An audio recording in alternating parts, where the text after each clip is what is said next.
hari ini. Yang pertama, apa itu sistem dinamik, kemudian apa saja terapan sistem dinamik, dan yang ketiga, apa relevansi dari sistem dinamik ini dalam kebijakan industri.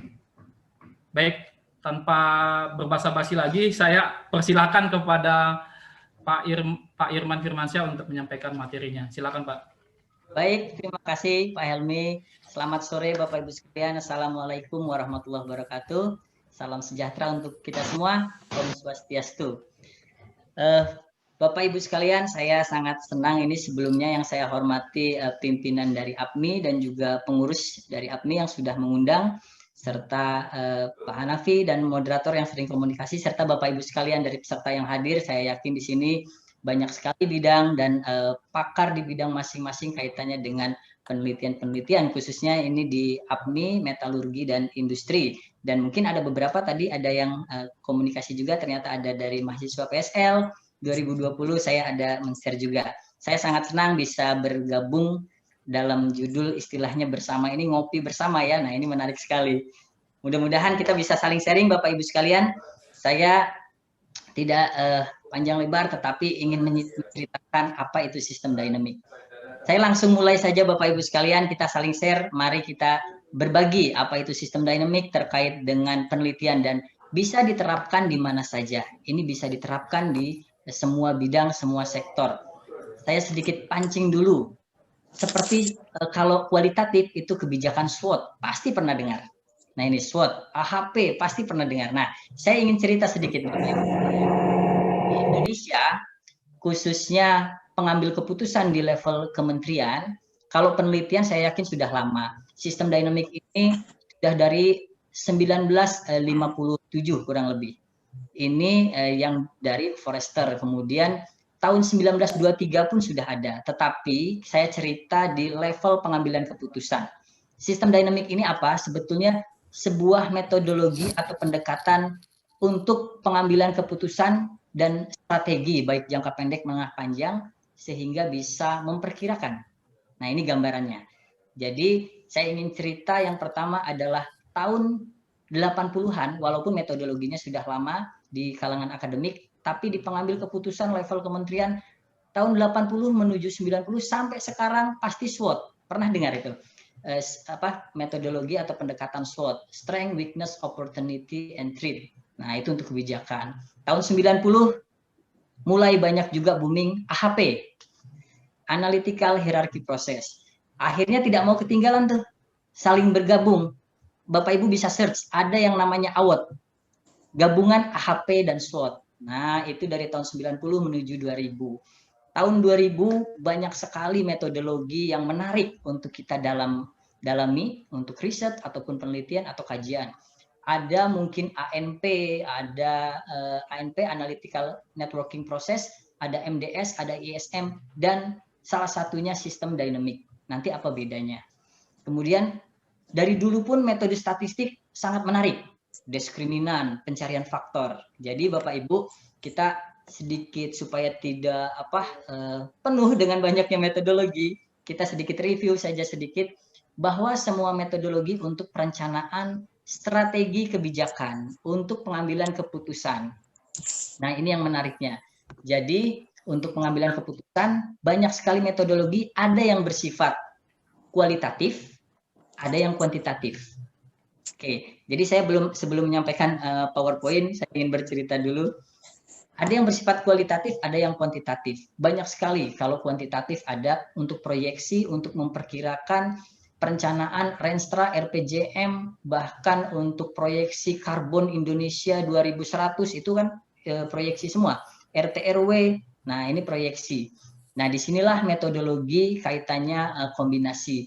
Ada yang bersifat kualitatif yang dikuantifikasikan, yaitu AHP, kemudian ISM, MDS, dan lain-lain. Ada yang kuantitatif, murni, statistik, regresi, diskriminan, SEM, Structural Equation Model, dan salah satunya sistem dynamic. Nah, sistem dynamic ini mulai banyak booming 2000 ke atas untuk level kementerian karena metodenya sebetulnya sudah lama dari 1957. Kemudian peneliti-peneliti pun tahun 70 sudah ada, tapi masing-masing hanya untuk kebutuhan riset di kampus. Nah, untuk pengambil keputusan ini 2000 ke atas, ini sudah mulai menerapkan sistem dynamic. Baik, Bapak Ibu, itu cerita sedikit story dari pengambilan keputusan atau perencanaan strategi tepatnya. Saya ingin langsung share ke materi untuk kita saling diskusi nanti ke depannya. Baik, Bapak Ibu sekalian, di sini sistem dynamic untuk kebijakan industri. Yang pertama, kita coba dengan sistem thinking bahwa dalam pengambilan keputusan semua saling terkait. Paling simpel, kebutuhan energi. Kebutuhan energi dasarnya apa? Oh, dari penduduk. Kebutuhan energi, kebutuhan batu bara, dasarnya apa? Oh, dari jumlah industri atau transportasi dan lain-lain, termasuk penduduk juga. Ini semua saling terkait. Jika penduduk meningkat bagaimana, tetapi bahan tambang berkurang. Nah, ini cara berpikir sistem sederhana dulu. Ini yang menarik Bapak Ibu. Pasti dalam pembuat perencanaan, ini selalu dengan proyeksi.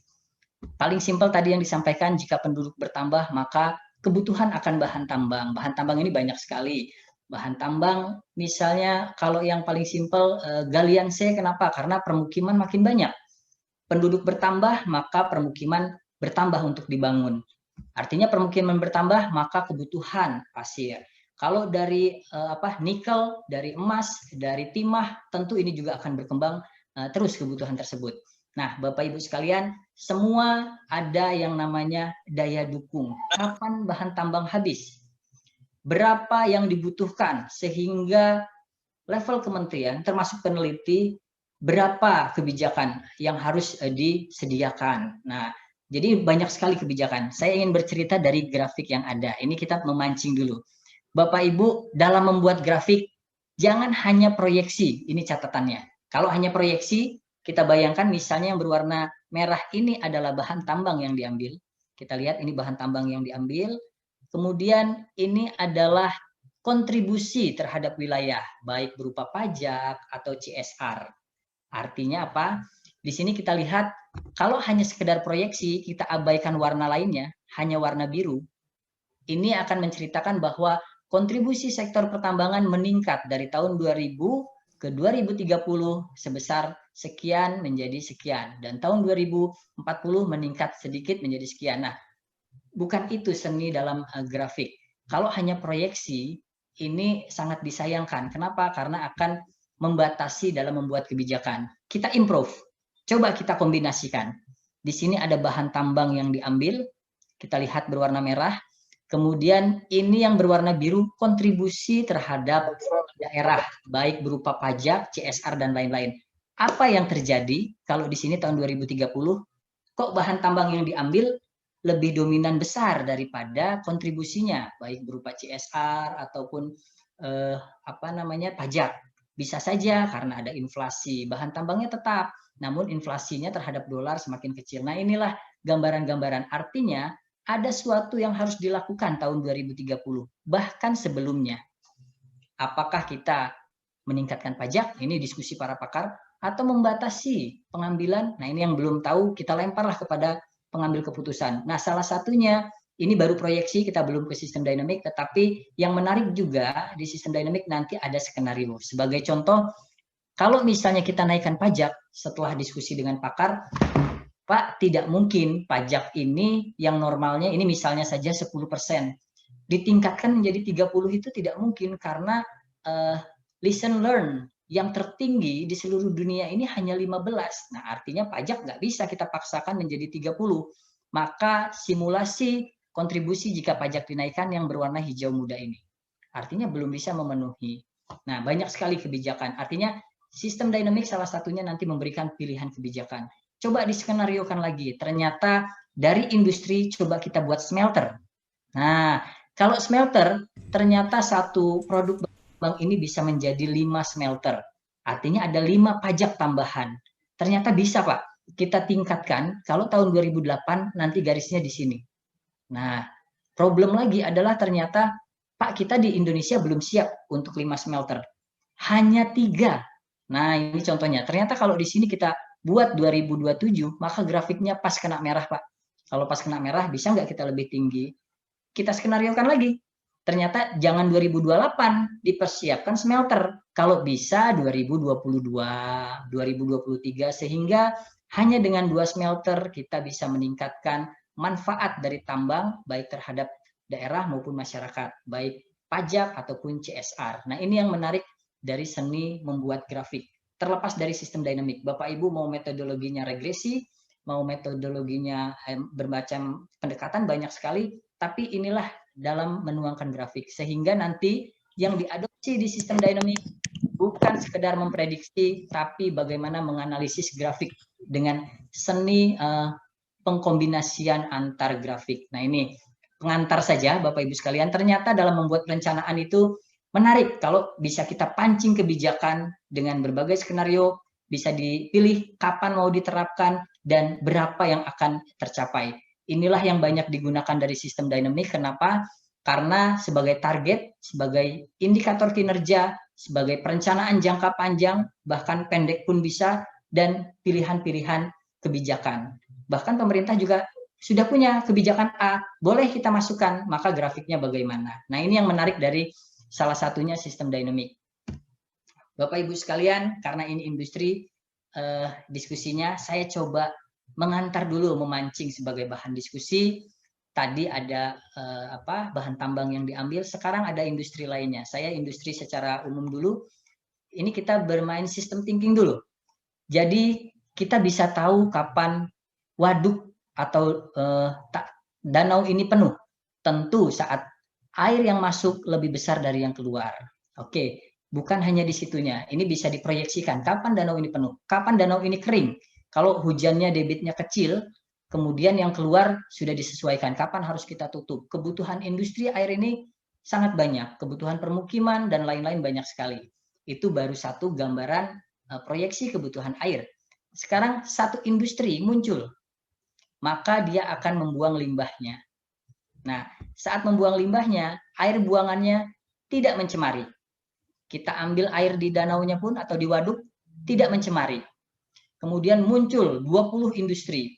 Saat muncul 20 industri, saat diambil air di masing-masing industri, tidak ada yang mencemari, Bapak Ibu. Tetapi saat kita ambil air di waduk ini, ternyata tercemar. Di mana yang salah?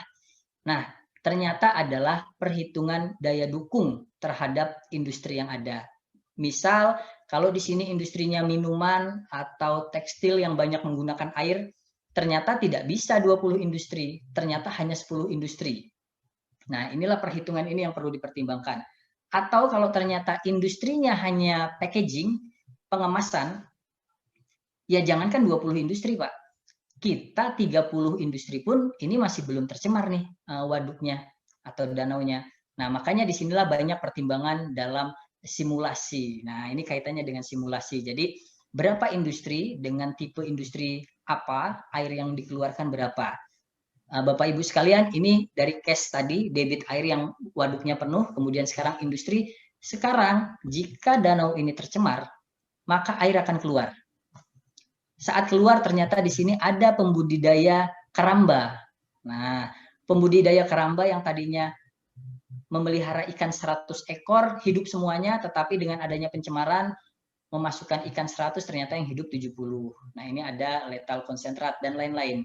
Tetapi ini cara berpikir sistem, kemudian seandainya pembudidaya keramba ini sudah tidak berbudidaya lagi, karena tadi dimasukkan 100, malah setengahnya yang mati dari ikan tersebut, maka dia akan beralih, bisa saja, ini kita simulasikan, beralih pekerjaan ke industri. Saat bekerja di industri, dia mulai ada perubahan perilaku, yang tadinya di sini tidak perlu absen, ke industri perlu absen.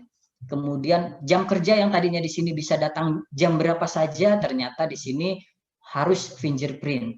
Nah, artinya di sini ada yang tadinya pas pulang ke rumah tidak mungkin emosinya kecil, mungkin bisa saja sedikit emosi karena lelah dan lain-lain. Bapak Ibu sekalian, kenapa saya cerita ini? Karena ternyata saat kita memproyeksikan yang bersifat semi kualitatif, persepsi, kemudian psikologi, disinilah semua metodologi sedikit semakin sulit kaitannya dengan bias atau error. Apalagi tadi, apakah dengan regresi atau sistem dinamik. Kalau sistem dinamik sama seperti proyeksi, tetapi banyak. Kalau tadi kan kalau regresi, kapan air penuh, itu satu regresi. Nah, kalau sistem dinamik, ini semua bisa dikombinasi tadi. Mulai dari air penuh ini kapan, kebutuhan air industri, buangan limbah, kapan danau ini tercemar, atau kurang daya dukungnya, saat jumlah industri ini bertambah berapa, nah ini bisa terus. Kapan waktunya masyarakat di sini mulai bekerja ke industri, nah berapa banyak yang terserap, nah ini bisa diproyeksikan. Tahun 2025 kah, tahun 2030. Inilah cara berpikir sistem Bapak Ibu. Jadi kaitannya kita bisa saling terkait semuanya. Ini beberapa case. Saya coba lanjutkan. Nah, Bapak Ibu yang menarik, di sini jadi kembali sistem dinamik untuk perencanaan strategik. Baik itu rencana atau indikator kinerja dan lain-lain. Kita sebagai case yang pertama adalah sebetulnya Pak, berapa sih data yang dibutuhkan time series untuk memproyeksikan, apalagi kita sekarang kenal big data, nanti akan saya ceritakan big data. Jadi big data ini apa nanti gambarannya, yang penting sekarang proyeksi dulu saja.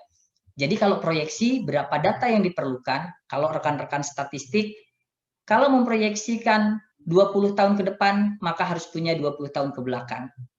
Nah, kalau teman-teman perencanaan umum, itu bisa bebas, apalagi seperti perencana wilayah, lingkungan, seperti kita memproyeksikan climate change sampai tahun 2100, padahal kita punya data dari 1980, hanya 40 tahun tetapi memproyeksikan 80 tahun. Boleh tidak? Boleh. Yang terpenting adalah berapa nilai validasi atau error dari model yang kita buat. Nah ini, tapi Bapak Ibu jangan mindsetnya model ini rumit ya, rumit, Y sama dengan AX kuadrat, jangan dulu. Proyeksi ini mudah sekali kalau di sistem dinamik. Tidak ada rumus-rumus yang kuadrat-kuadrat, yang penting strukturnya benar, maka dia mudah memproyeksikan. Nanti akan saya tunjukkan. Nah, kalau di sini Bapak Ibu dalam memproyeksikan, boleh lebih dari data yang kita punya, catatannya validasinya cukup baik. Kalau validasi batasnya 10%, berarti kalau mau 2 kali lipat memproyeksikan, berarti sebaiknya validasinya di bawah 5%. Kalau mau 3 kali lipat dari data yang ada, ya sebaiknya di bawah 3%. Itu gambarannya. Jadi silahkan dalam ilmu perencanaan boleh, kecuali statistik murni, karena memang lebih pada kaitannya khusus model yang dikembangkan. Kalau ini lebih pada perencanaan, karena perencanaan tentu sangat baik juga jika kita sudah ada gambaran. Sebagai contoh, pengembangan ibu kota baru, nah ibu kota negara di Kalimantan. Berapa luas kebutuhan untuk pangan? Nah ini kan banyak sekali isu. Berapa luas kebutuhan pangan? Lahannya dari mana? Nah ini banyak pertanyaan, tetapi saya tidak membahas ke sana, ini hanya gambaran, harus ada proyeksi dalam perencanaan apapun. Bapak Ibu sekalian, ini case lainnya, bahwa ada perlu berpikir sistem dalam perencanaan pembangunan. Kita case saja air.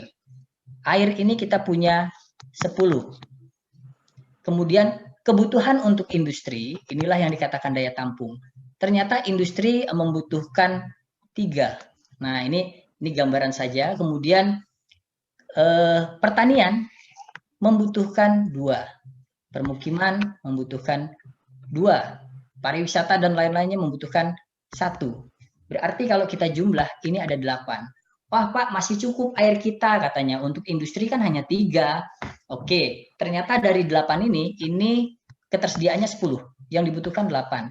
Saat ini, ternyata saat udah digunakan, ini sumber daya dukung, carrying capacity, ini daya dukung sini, maka ternyata saat sudah dimanfaatkan, ternyata mengeluarkan pencemaran, mengeluarkan polusi, sehingga air tersebut tidak bisa digunakan semua. Ada beberapa parameter yang tadinya kelas A menjadi kelas B, kelas 1 menjadi kelas 2, sehingga inilah daya tampung, ada yang keluar. Saat air ini sudah mulai tercemar, ternyata yang tercemar 4. Artinya apa? Dari 10 yang kita bisa manfaatkan 6, padahal di sini 8. Pada tahun existing saja, ternyata kita kekurangan 2 airnya. Nah inilah cara-cara berpikir sistem kaitannya dengan perencanaan, baik industri, permukiman, pertanian. Apalagi tahun 2030. Nah, sistem dinamik di mana? Ini untuk memproyeksikan hingga tahun yang diperlukan. Kemudian Bapak Ibu sekalian, tidak usah rumit seperti statistik seperti ini. Ini kita sederhanakan saja. Kalau di sini misalnya penduduk, di sini penduduk, maka berapa kebutuhan akan bahan tambang. Bahan tambang bisa berbagai macam. Kalau di sini misalnya adalah infrastruktur jalan, maka berapa kebutuhan sama. Tidak usah melihat terlalu rumit. Ternyata pemahaman sistem dinamik ini mudah sekali. Cukup dengan gambaran seperti ini bisa diketahui mana faktor yang paling berpengaruh. Ini bisa dilihat. Kalau kita ambil faktor yang di sini, ini pengaruhnya hanya sampai sini. Tapi kalau kita ambil faktor yang di sini, ini pengaruhnya ke sini, kemudian ke atas, juga ke bawah. Tetapi tidak ke sini. Nah, sehingga kita bisa tahu mana faktor yang berpengaruh. Di sini ternyata berpengaruh ke sini, dan ke Y besar. Maka dari sini juga ke B, ke Y1, ke Y besar, turun lagi ke bawah. Ternyata inilah faktor yang di sini yang paling berpengaruh, khususnya BX2. Inilah kemudahan sistem dinamik. Lepaskan dulu formula-formula yang ada. Yang penting cara berpikir sistem ini nanti memudahkan kita. Ini satu regresi, Bapak Ibu bayangkan. Kalau kita proyeksi penduduk, ini di Excel, sheet sekian, kolom sekian. Wah, nanti nyambung dengan sheet 72, kolom sekian. Nah, itu rumit sekali. Sehingga kalau di sistem dinamik, gambarkan dulu aja. Kita lupakan dulu formula. Di sini adalah cara berpikir seperti ini yang namanya tadi system thinking. Kita buat dulu keterkaitan antar variabel. Baik, Bapak Ibu sekalian, kita coba sehingga dalam kajian apapun berawal dari problem atau permasalahan, maka sederhanakanlah permasalahan dengan system thinking. Saya coba tampilkan juga. Di sini apa itu sistem dinamik? Ternyata sistem dinamik menggabungkan banyaknya variabel. Kalau kita memproyeksi penduduk, sudah satu regresi itu. Lupakan regresi. Jika penduduk sekian, maka berapa kebutuhan permukiman? Jika permukiman sekian, maka berapa kebutuhan bahan galian C untuk bangunan? Nah, ini bisa saling terkait. Banyak variabel. Jika galian C ini dibuka, maka berapa luas lahan hutan yang berkurang? Terus bisa saling berkembang. Inilah keterkaitan antar variabel. Ini yang dikatakan sistem. Tetapi kalau dynamic ini lebih pada ciri khasnya yaitu proyeksi, simulasi. Tapi jangan lupa Bapak Ibu, selalu saya sampaikan harus ada skenario. Harus ada skenario. Kenapa? Karena Bapak Ibu sudah capek membuat keterkaitan antar variabel, tetapi hanya proyeksi. Kalau proyeksi ya lebih baik regresi saja. Nah, maka kekhasannya ada skenario. Dan di sini ada spatial dynamic. Bapak Ibu sekalian, spatial dynamic sama seperti sistem dinamik tapi divisualkan berupa peta. Bapak Ibu sebetulnya bisa melihat peta permukiman ini berkembangnya ke arah mana. Kalau secara behaviornya, perilakunya kita bisa memproyeksikan. Tapi bukan memproyeksikan dua peta 2010-2020, maka terproyeksi peta 2030. Itu bukan spatial dynamic, itu spatial projection.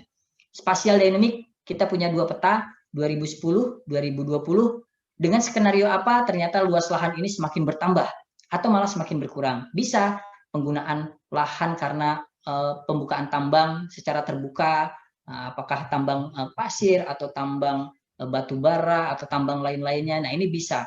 Mana lahan yang akan berubah? Ini bisa diproyeksikan. Berapa kebutuhannya? Ini kapan kita harus menggali? Berapa volume yang digali? Karena kebutuhan permintaan sekian. Permintaan tidak terlalu tinggi juga biasanya tambangnya tidak usah terlalu banyak dulu yang diambil. Ini bisa sampai ke sana. Sehingga Bapak Ibu, di sistem dinamik, ini sebenarnya mengadopsi 4 ilmu dasar. Yang pertama ilmu sosial, cara berpikirnya, nanti ada contoh kausalus. Yang kedua ilmu statistik, tapi jangan difikirkan rumus-rumus regresi integral, tidak ada. Di sistem dinamik cukup kali bagi tambah kurang, sederhanakan dulu, tidak rumit. Jadi penduduk bertambah maka kebutuhan permukiman bertambah, permukiman bertambah maka kebutuhan pasir bertambah. Kita tambah kali bagi tambah kurang saja dulu. Nah, disinilah ilmu dasarnya ada ilmu sosial, cara berpikirnya, kemudian ilmu statistik, perhitungannya, walaupun statistik sederhana, kita tidak usah rumit membayangkan sistem dinamik. Kemudian ilmu manajemen strategik, skenarionya, dan ilmu teknik, dalam artian nanti lebih ke teknis bagaimana formula-formula yang ada. Sehingga di dalam sistem dynamic ada sistem, model, dan simulasi. Sistem tadi variabel yang saling terkait, model pasti ada formulanya. Kembali saya mengingatkan jangan yang rumit, A plus B saja dulu, itu sudah ada model. Kemudian ada simulasi, catatannya ada skenario. Nanti dalam sistem dynamic ada detail complexity dan dynamic complexity. Saya tidak banyak menceritakan di sini. Dan yang terpenting ada feedback. Bapak Ibu kalau memproyeksikan pasti ada A menyebabkan B, B menyebabkan C, C menyebabkan D. Kalau ditarik lurus saja ini linear. Maka sistem dynamic minimal ada satu feedback. Minimal ada satu feedback. Apakah D ke A, apakah C kembali ke B, atau C ke A. Kenapa? Karena disinilah art atau seni dalam membuat kebijakan.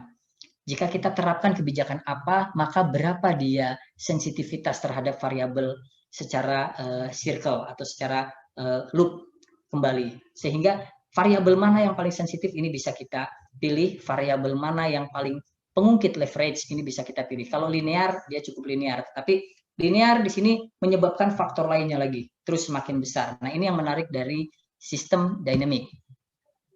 Bapak Ibu sekalian, di sini kita lihat penerapan sistem dynamic. Saya coba tidak usah kaitannya dengan tahapan. Saya di sini ada gambaran model carrying capacity pada industri. Saya coba share dulu supaya lebih menarik.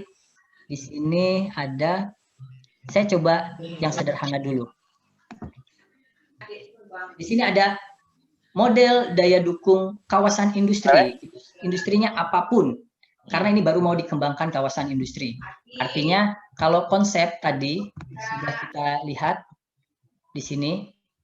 Sebentar saya share ini.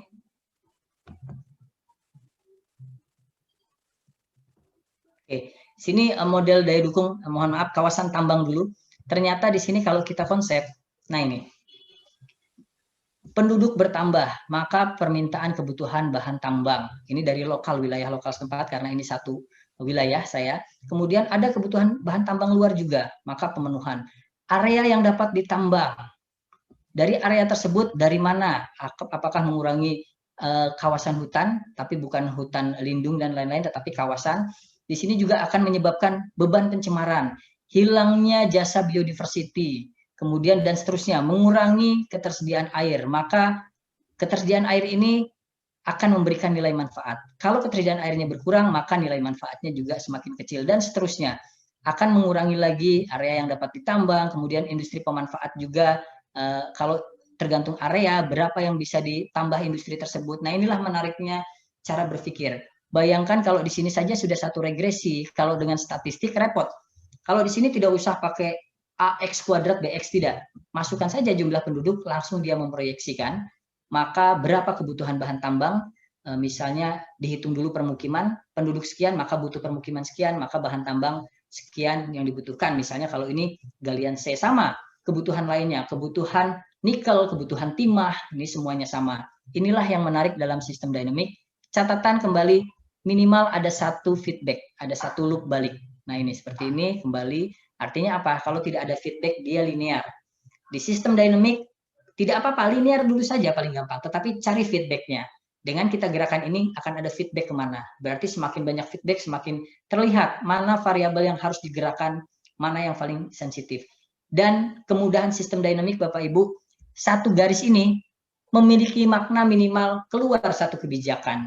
Jadi pada bagi para perencana, bagi para pengambil keputusan, bisa membantu. Kebijakan apa lagi? Nggak usah bingung-bingung. Cari saja satu garis di sini pasti akan memiliki makna satu minimal kebijakan. Nah ini dari konsep. Kemudian kalau dari sisi teknis, saya tidak usah ke teknis dulu. Tetapi ini gambarannya sama seperti Excel, tidak usah bingung-bingung, tetapi ini gambarannya. Inilah kaitannya dengan proyeksi jika penduduk bertambah, kebutuhan air domestik bertambah, kemudian belum lagi air kaitannya dengan ada kegiatan tambang, ini ketersediaan air di kasus tempat masih cukup baik. Kemudian di sini air yang dimanfaatkan dan ini domestik, ini air kebutuhan air yang dimanfaatkan untuk tambang. Ini gabungan dari domestik dan tambang. Kemudian di sini volume bahan tambang. Tentu, nah ini yang sering digunakan. Ini volume bahan tambang, kalau diambil maka dia semakin berkurang. Kalau ini semakin dipercepat, maka ini juga nanti akan semakin cepat berkurangnya. Di sini bisa kita skenariokan, misalnya sebagai contoh, tahun 2021 ternyata kita tingkatkan jumlah industri pemanfaatnya. Bisa saja nanti timah, kalau ini galian C kalau dulu ya, atau pasir dan lain-lain, kita coba tambah menjadi 40. Dan skala ada yang ditingkatkan kapasitas produksi yang diambil menjadi 700.000 ini misalnya.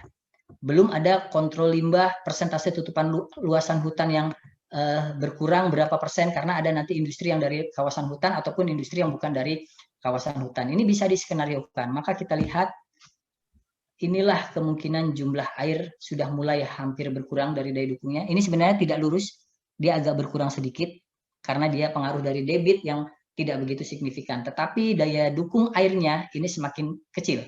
Kemudian bahan tambang, nah ini bahan tambang kapan habisnya? Kalau di sini masih cukup, industri bisa ditambahkan terus sampai berapapun. Nah, karena ini bahan tambang yang diambil. Inilah yang diskenariokan. Kapan bahan tambang kita habis? Kapan harus diganti dengan energi alternatif? Kalau ini bahan tambangnya kaitannya dengan batu bara dan lain-lain. Kemudian kita lihat dari daya tampung. Daya tampung sebelumnya kita lihat dari kondisi biasa dulu. Ini banyak yang bisa diskenariokan tergantung apa yang mau kita munculkan. Di sini daya tampung. Inilah kaitannya dengan sungai atau media. Jadi dengan adanya kegiatan pertambangan di sini banyak sekali parameter. Paling gampang diingat misalnya adalah sedimen. Semakin banyak dibuka kawasan tambang, sedimen di sungai semakin tinggi. Nah, ini bisa disimulasikan. Ini kalau ini semua parameter, tetapi jika kita kontrol, maka kalau ini yang melebihi dari kapasitas asimilasi. Kapasitas asimilasi ini beban pencemarannya. Kapasitas asimilasi ini kemampuan media air untuk membersihkan dirinya dari bahan pencemar. Sebagai contoh, kita memasukkan garam di satu gelas, mungkin kalau sedikit nggak kerasa, langsung hilang. Tapi garamnya makin banyak, 1 sendok, 2 sendok, 3 sendok, mungkin dia tidak akan larut. Sehingga tidak layak untuk kita minum. Air pun demikian dari bahan pencemar. Nah, kita lihat, kalau kita skenariokan, maka karena ini kaitannya dengan limbah, maka inilah yang harus kita kontrol. Misalnya di sini jumlah industrinya tapi bertambah menjadi 40, dia akan naik lagi nanti. Nah, ini yang menarik. Jadi parameter apa yang harus dikontrol, kemudian apa yang harus dilakukan, dan banyak sekali penerapan-penerapan kaitannya dengan kebijakan. Ini beberapa contoh. Kemudian saya case lagi contoh yang lainnya, Bapak Ibu sekalian. Namun ini di luar sektor industri, tetapi bisa diadopsi. Sebagai contoh, kalau ini supply demand sawit, bisa saja nanti supply demand batu bara, supply demand permintaan bahan tambang lainnya. Nah, di sini. Kalau di sini konsepnya, karena saya ambil supply demand, tapi case-nya sawit akan sama saja. Yang penting prinsip supply dan demand-nya. Ini konsep, ini adalah supply penyediaannya tentu dari lahan. Tambang pun nanti demikian. Kalau di sini luas lahan, kemudian di sini kebutuhan dari dalam negeri. Nah, isunya di sini adalah ternyata yang kita ekspor di sini nanti ada yang kita ekspor berwarna biru. Yang kita hasilkan produksinya yang ini berwarna hijau. Kemudian yang diekspor biru, untuk lokal orange. Ternyata baru dikonsumsi lokal yang berwarna merah. Artinya apa? Lokal saja masih ada yang belum dikonsumsi. Padahal isunya adalah saat kita mengekspor, di Eropa ini membatasi, kualitasnya harus diperbaiki Pak, sehingga mereka berkurang menerima produk kita yang kita kirim. Maka saat itu Pak Presiden menyampaikan, bisa nggak kita konsumsi aja sendiri? Sama seperti dulu LPG dan lain-lain. Dulunya minyak tanah, sekarang sudah tidak ada. Nah, ini sama. Sehingga bisa nggak kita memanfaatkan produksinya untuk dalam negeri saja? Nah, dari kementerian bersangkutan, ini sulit Pak, karena kita saja ini masih ada kelebihan. Maka yang diskenariokan adalah apakah kita mau moratorium untuk jangan menambah lahan sawit, kemudian atau dia boleh bertambah tapi zero deforestasi. Jadi nambahnya di luar hutan dan gambut. Kemudian yang tadinya mesin diesel menggunakan diesel, sekarang mulai menggunakan, tadinya solar sekarang menggunakan biodiesel. Nah, saat ini baru 20, B20. Kalau kita skenariokan, maka di sini tahun 2020 misalnya atau 2021, biodiesel mulai ditingkatkan menjadi 30% mesin-mesin industri, mesin-mesin kendaraan yang solar sudah menggunakan biodiesel. Sebelum ke listrik ini isunya, karena masih pasti memanfaatkan. Listrik ini sebenarnya masih agak lama, hanya beberapa, karena kita akan memanfaatkan biodiesel dulu. Nah, di sini B30, dan pemerintah punya target tahun 2025 ternyata menjadi B50. Kalau misalnya seperti ini, maka kita bisa mengurangi ekspor pada tahun 2029. Nah, di sini barulah yang ekspor bisa kita kurangi, dan kemungkinan kita bisa mencapai B100 secara otomatis pada tahun 2037. Tapi kalau tanpa ada kebijakan ini kemarin yang kita diskusikan di Bappenas, karena ada pertanyaan kenapa di Indonesia agak sulit sekali. Ini belum di restore sebentar. Kenapa di kita sulit sekali ekspornya semakin diperketat, kita manfaatkan saja minyak ini untuk kita. Nah, inilah beberapa case-nya. Jadi Bapak Ibu, case supply dan demand ini bisa diterapkan untuk semua bidang. Ini sekalian menjawab tadi pertanyaan dari Pak Helmi, bisa untuk apa saja Pak? Kemudian sistem dinamik apa? Ternyata sistem dinamik tadi bisa untuk kawasan industri, bahkan untuk apalagi untuk teknis, industri tambang. Berapa bahan tambang yang bisa diambil? Kapan habisnya? Kita pernah dulu Freeport, ternyata sampai tahun 2042 setelah disimulasi harus ada lembaga khusus yang menangani penutupan Freeport. Dan itu sudah mulai harus dibuat setara dengan Bapeda, tidak di bawah Bapeda.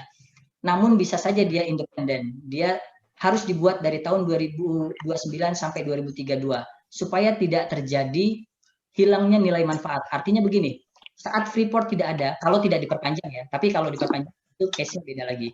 Kalau Freeport tidak ada, maka nilai manfaatnya akan hilang kalau kita tidak persiapkan. Apa yang hilang? Yang tadinya ada sekolah mungkin jadi sepi. Yang tadinya ada bangunan lainnya mungkin jadi sepi. Jangan-jangan penduduk masyarakat setempat pun tidak mau di situ lagi. Nah, ini case-nya. Sehingga harus ada transformasi nilai manfaat tambang sebelum Freeport ditutup. Itu case spesial dan bisa disimulasikan sampai case detail teknisnya. Berapa bahan tambang yang diambil, kalau Freeport menemukan lokasi baru, kemudian berapa nilai manfaat. Nah, ini bisa disimulasikan. Jadi sistem dinamik ini bisa sangat-sangat kompleks. Bapak Ibu sekalian, saya coba share case terakhir. Jadi kita ada 3 case. Tadi industri, kemudian supply dan demand, mindsetnya tidak hanya sawit, bisa untuk pasir, bisa untuk batu bara, bisa untuk nikel, bisa untuk timah, dan juga yang terakhir spatial dynamic. Saya coba lihat spatial dynamic ini lebih pada peta, namun peta ini yang paling gampang yaitu lahan permukiman. Namun di sini adalah permukiman terus bertambah. Ternyata bisa saja pertambangan terus bertambah sehingga hutannya berkurang. Kalau di sini yang sudah saya kembangkan kalau untuk industri tadi, kawasan industri, kemudian Freeport, dan juga tadi kaitannya dengan pemanfaatan bahan tambang. Nah, kemudian kalau di sini ini yang mau ditunjukkan adalah petanya. Sawah ini terus berkurang karena permukiman dan bangunan. Bisa saja hutan ini berkurang karena aktivitas pertambangan dan luasannya, apalagi tambang-tambang terbuka.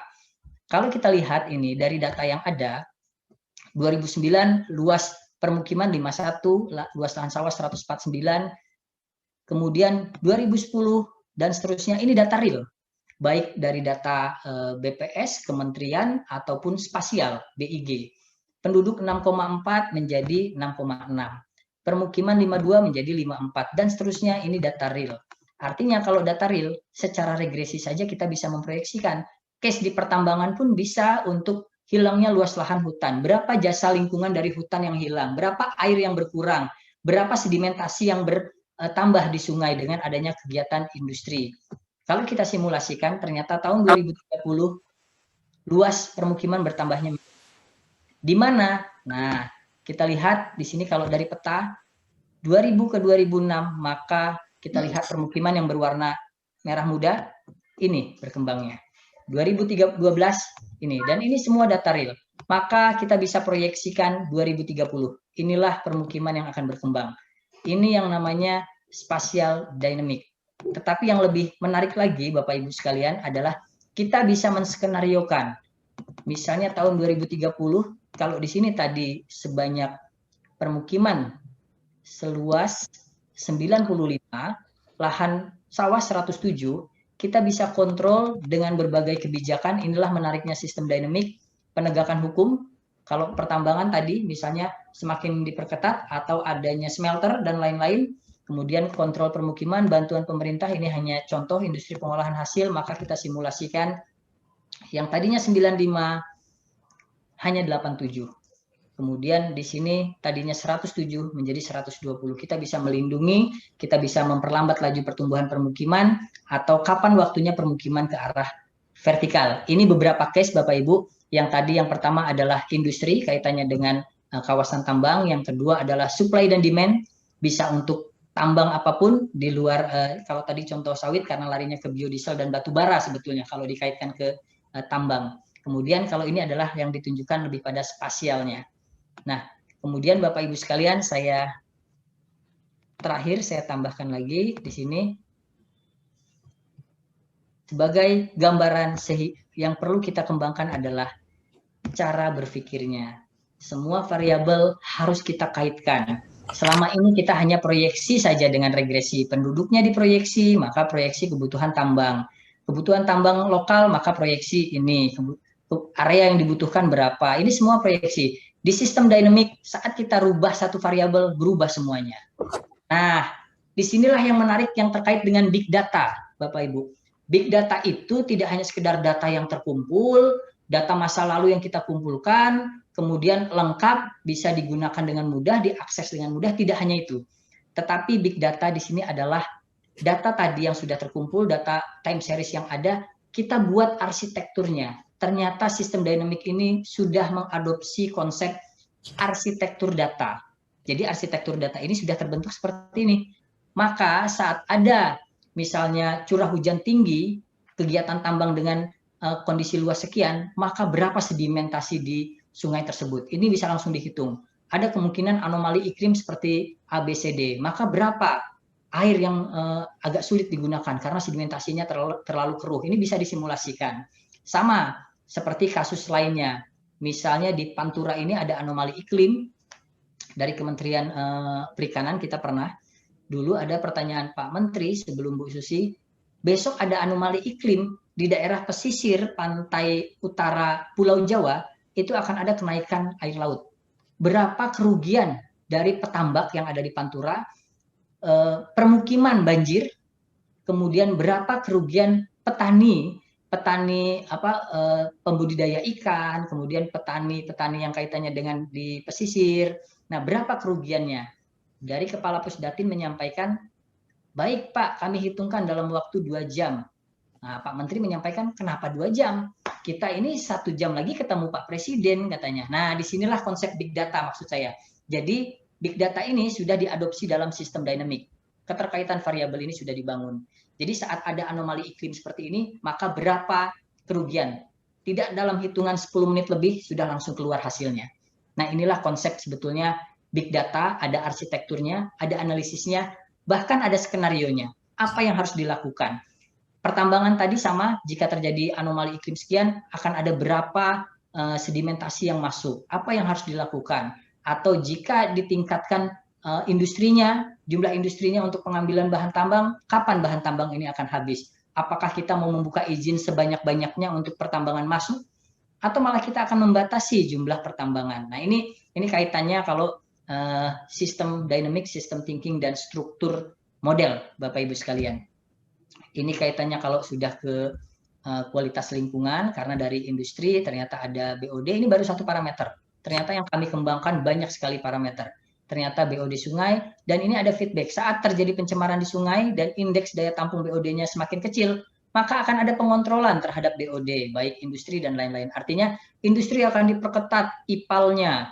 Jangan-jangan membuat kolam tampung sebelum dibuang ke sungai dari industri masing-masing industri. Nah, inilah kapan waktunya kebijakan penerapan itu. Padahal dari industri sendiri buangannya tidak mencemari di outlet mereka.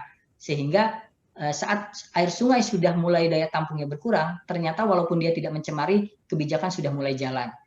Oke Pak, walaupun tidak mencemari, sebaiknya Bapak membuat kolam tampung sebelum dibuang ke sungai. Nah inilah baiknya atau pendekatan yang menarik dari sistem dynamic. Ini yang tadi sawit, kaitannya harus kita bangun cara berpikirnya. Kemudian ini tadi spatial dynamic, saya tidak banyak menyampaikan. Untuk spatial dynamic nanti intinya bedanya spatial dynamic ada peta perilaku yang berubah secara alami. Luasan hutan mana yang berkurang dari pertambangan. Tambangnya kalau tambang yang sudah dikunci luasannya ini perusahaan ini itu enak sekali. Namun tambang ini karena tambang-tambang yang dibuka oleh masyarakat misalnya, atau tambang-tambang kecil tapi industrinya kecil-kecil ternyata muncul. Nah ini kan bisa dilihat perilakunya ke arah mana penggunaan lahan yang ada. Permukiman pun demikian, arah mana permukiman akan bertambah. Sehingga spatial dynamic sebelum dari instansi membuat RT RW, sebaiknya membuat perilaku alami perubahan penggunaan lahan ke arah mana. Nanti RT RW itu kalau mengadopsi spatial dynamic itu akan lebih kuat kajian akademiknya karena dia akan mempertimbangkan secara alami, baru dikombinasi dengan kesesuaian lahan dan perencanaan dari daerah sendiri. Kemudian ini ada beberapa tools sistem dynamic, PowerSim, Stella, Vensim, namun yang kita kembangkan atau yang kami sering gunakan PowerSim, kenapa? Karena dia sudah terkonek kepada VBNet dan ada SDK developer sehingga saat kita membangun yang tadi bisa kita online-kan ke website. Namun itu memang ada yang harus support dalam kajian dalam pembahasan pemrograman VBNet-nya. Kemudian spatial dynamic ini Bapak Ibu pasti sering menggunakan ArcGIS. Tadi pun dasarnya ArcGIS, tetapi untuk petanya bergerak, petanya berubah, penggunaan bahan area tambang akan berkembang ke arah mana, ini bisa digunakan beberapa tools. Ada PowerSimGIS, ada Terset, ada Clues, ada LandUseSim. Ini banyak sekali. Dasarnya semua tetap ada ArcGIS. Namun kalau peta ini proyeksi tentu berbasis spasial. Kalau proyeksi lebih detail pada sistem dynamic, karena variabel di dalamnya bisa lebih detail. Kalau spasial hanya variabel-variabel spasial.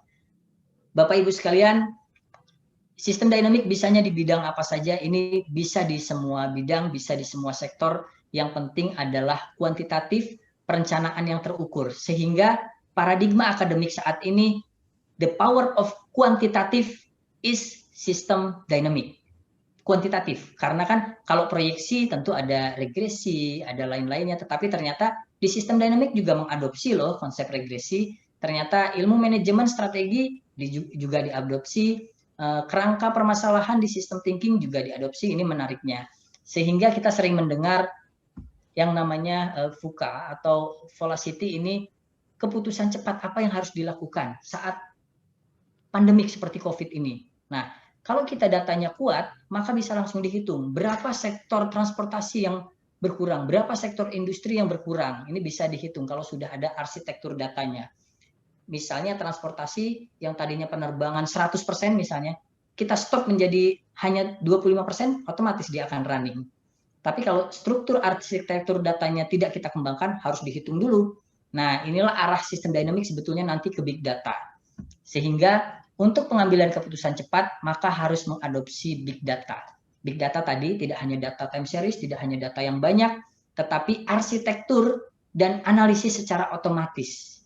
Data intelijen, data science, kemudian inilah yang mengarah ke sana. Simulasi pemodelan ini diadopsi di sistem thinking. Keterkaitan antar big data ini ada pada sistem thinking, dan teknis dari sistem thinkingnya yaitu sistem dynamic. Jadi kalau sistem thinking ini konseptual keterkaitan, sistem dynamic sudah ke bermain data. Nah, dan formula, sehingga dalam sistem dynamic pasti diusahakan ada yang namanya sistem thinking. Nah, nanti kalau data sebaiknya bisa mensupport dari sistem dynamic ke arah big data. Sehingga untuk ketidakpastian ini bisa solusinya dengan big data.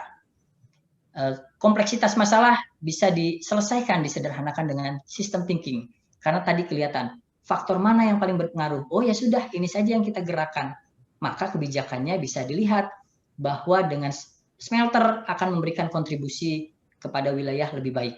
Nah, di sini juga risiko ambiguity ini dengan sistem dynamic. Bapak Ibu sekalian, sebelum kita akhiri, yang terpenting ke depan adalah kita sudah mulai smart thinking from data, semua bidang, termasuk industri.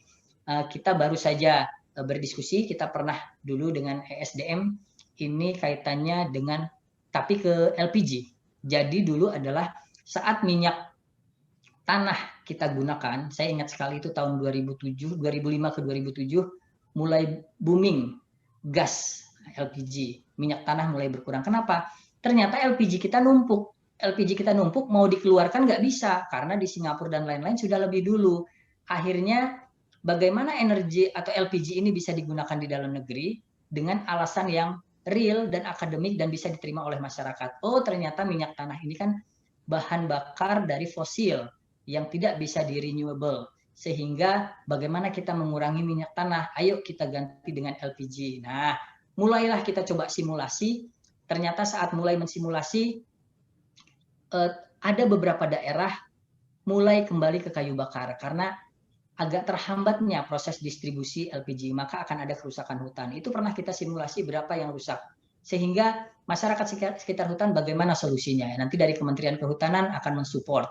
Kemudian LPG pun sama. Kapan simulasi ini kita mulai 3 kilo dan kapan di kota ini mulai tidak ada 3 kilo.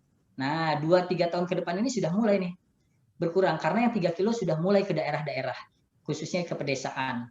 Di perkotaan sudah mulai berkurang. Ini memang hasil simulasi strategi, sehingga Bapak Ibu bisa juga nanti dikembangkan. Oh, kalau ada isu seperti itu, wah kita bisa tuh mengembangkan apakah bisnis LPG ini hanya contoh saja. Tapi kembali ke big data tadi Bapak Ibu, bagaimana kita mengoptimalkan data, kemudian bagaimana kita memvisualkan, tadi seni membaca grafik, bagaimana menganalisis yang paling kuat dengan simulasi dan skenario, sehingga strategi akan optimal. Ingat, satu garis bisa mengeluarkan satu minimal strategi. Tapi lihatlah nanti apakah garis tersebut benar-benar sangat berpengaruh atau sensitif, maka kebijakan itulah yang diambil. Tapi kalau sudah diinput dengan data, ini lebih terlihat. Dan yang selanjutnya Bapak Ibu, kita jangan tertinggal bahwa semua data sudah mulai ke arah online dan sudah mulai ke arah real time. Serta sistem dynamic adalah the complexity of statistik, tetapi kerumitannya tidak serumit statistik. Mencari regresi penduduk saja, Y sama dengan AX kuadrat plus BX plus C, kalau di sistem dynamic tidak. Proyeksi penduduk adalah penduduk dikali 4% kelahiran. Sudah cukup, nanti dia otomatis akan running. Tidak usah repot-repot. Jadi sederhanakan dulu saja sistem dynamic supaya kita bisa memulai. Ayo kita mulai dengan sistem dynamic. Apa yang mau kita proyeksikan?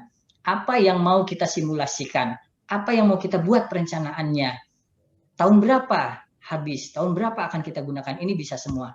Dan yang terakhir Bapak Ibu, bahwa konsep dari sistem dynamic tentu berawal dari sistem thinking. Sistem thinking ini adalah, walaupun teknologi saat ini sangat dominan dan bagus, tetapi konsep tersebut berawal dari sistem thinking. Karena di dalam teknologi ada creativity dan inovasi. Seperti Google, itu sistem thinkingnya. Kalau kita lewat sini, berapa lama Google Map? Berapa lama kita akan sampai? Itu langsung menghitung. Kalau kita lewat sini, berapa lama? Nah, itulah sebetulnya teknologi yang mengadopsi konsep sistem thinking dan sudah ada skenarionya. Kalau kita mampir dulu, berapa lama kita akan sampai? Oh, ada informasi kecelakaan, maka berapa dia akan terhambat? Ini konsep yang sistem thinking yang sangat baik. Namun Bapak Ibu tetap di dalam teknologi mengadopsi sistem thinking yang di dalamnya ada, kita mulailah dengan creativity dan inovasi, maka di dalamnya kita bisa mengoptimalkan untuk data intelijen ataupun artificial intelligence. Sehingga teknologi can change the future, but system dynamic know the future. Kira-kira itu gambaran yang bisa saya berikan Bapak Ibu sekalian, mudah-mudahan bisa menarik untuk bahan diskusi. Dan juga nanti jika berdiskusi lebih lanjut, silahkan bisa lihat baik di WA ataupun sosmed, kita berkomunikasi lebih lanjut. Terima kasih. Saya kembalikan ke moderator. Wassalamualaikum warahmatullahi wabarakatuh. Waalaikumsalam warahmatullahi wabarakatuh. Terima kasih Pak Irman, luar biasa pemaparannya dan waktu yang digunakan juga sangat efektif. Hampir sesuai dengan jatahnya Pak, kurang lebih tadi 60 menit. Iya Pak, ini waker saya sudah bunyi nih Pak. Oh iya, udah Pas 1 mengingatkan jam. ya. Untung sebelum bunyi udah selesai. Sudah selesai. Ya, saya lihat di sini di daftar partisipan yang sudah hadir ini sudah hadir Prof. Irwandi Arif. Mungkin saya sapa dulu ya Pak Irman ya. Prof. Irwandi, selamat sore Prof. Irwandi.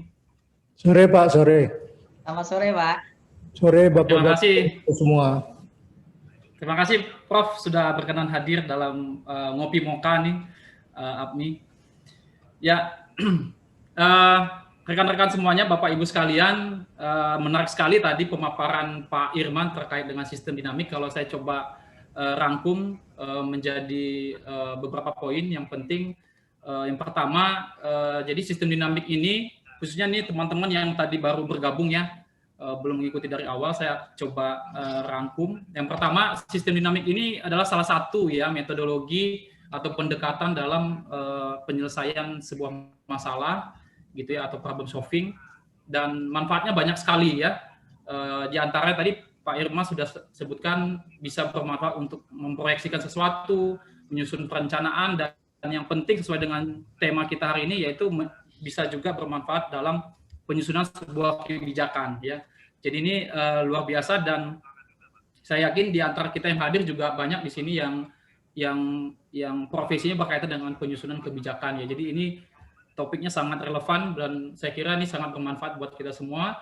Dan tadi juga saya catat beberapa kelebihan dari sistem dinamik ini ya.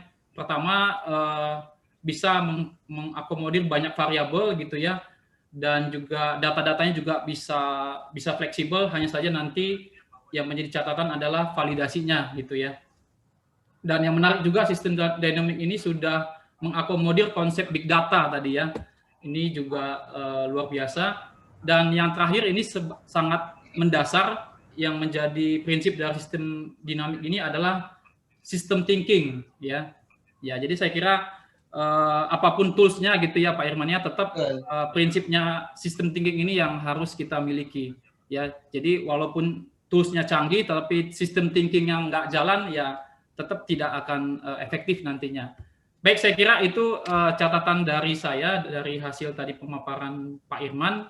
Dan saya ingatkan juga Bapak Ibu dan kawan-kawan semuanya yang sudah hadir di sini untuk mengisi presensi daftar hadir ya, agar nanti jika Bapak Ibu berminat mendapatkan e-sertifikat, nanti kita bisa kirimkan.